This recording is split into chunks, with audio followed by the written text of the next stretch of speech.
Introduction. In this video we sling from Alexander Bay to Springbok on day 9 of our slinging trip to Port Nolloth. The planning for the whole trip is presented in a separate video. In this video we mainly share the slinging to Springbok Airport, being there in Springbok, driving to the surrounding areas, reviews and some general aviation tidbits.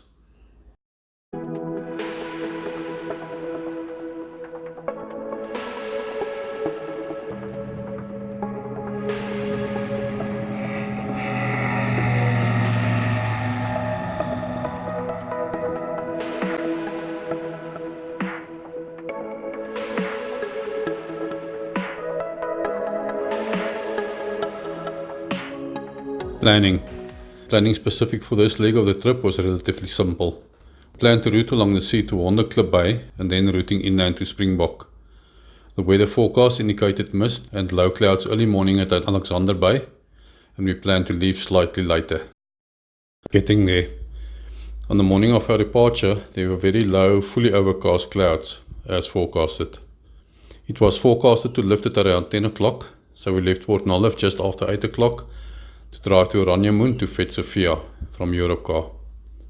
We then drove back to the airport and started our preparations and checks, still overcast with low clouds. We called Johannesburg Aviation Weather for an observation, and they indicated that inland is clear, but that the cloud will lift later than forecasted. We contemplated to fly due east until we are clear of the low clouds, as we could see a gap there underneath the clouds, but decided to rather wait a bit longer. Eventually the clouds opened up enough for us to take off at around 11:45 from the taxiway intersection on the runway 19er. We decided to change our plan and fly directly to Springbok, as there were still low clouds along the coast. We ascended directly to flight level 55 and registered with Johannesburg West sector. We again had radio coverage all the way to Springbok, even at this low flight level.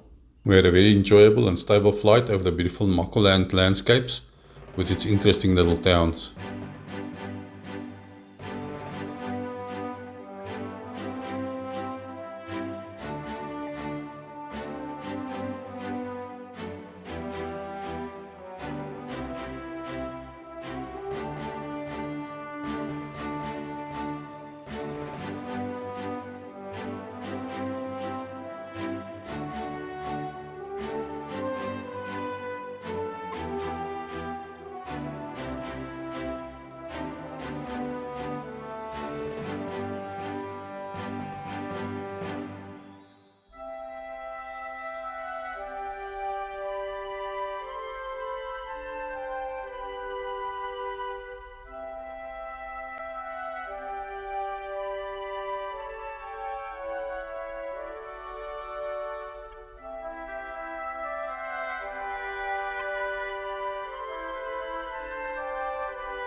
At Springbok, we followed the simplest unmanned joining procedure and landed on runway 28.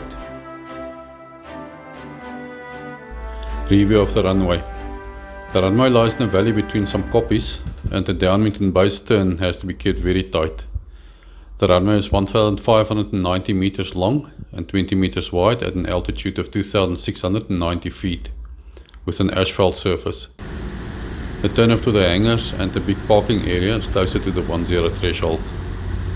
Drums are available for anchoring. This municipal runway is also maintained by the club pilots using it. The windsocks right across the parking area on the other side of the runway. Being there. Titus from Titus Car Rentals was already waiting for us with our rented car.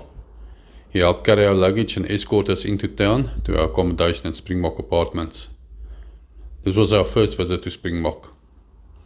Over the next 2 days, we drove around town and the surrounding areas, ate at some local restaurants and went to a church service.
Review of Springbok Apartments. We really love the town of Springbok and enjoyed our stay at Springbok Apartments. The rooms are very comfortably furnished with good beds and bedding. They have big bathrooms and a kitchenette in the lounge area. The breakfasts were well presented and delicious. We also enjoyed some of our other meals at the Herb Garden restaurant right next door. A big thank you to Wendy, the manageress, and Teacup, the Maltese, who made our stay very enjoyable, and we highly recommend the stay at Springbok Apartments. We also had excellent service from Titus, and we can strongly recommend car rental from him. Getting back. On the morning of our departure, we were presented with clear skies as forecasted, and after another delicious breakfast, joined by Teacup, we left for the airfield. Took off from runway 10 around 9 for our onwards trip to Kakamas. The rest of this leg of the trip is presented in a separate video.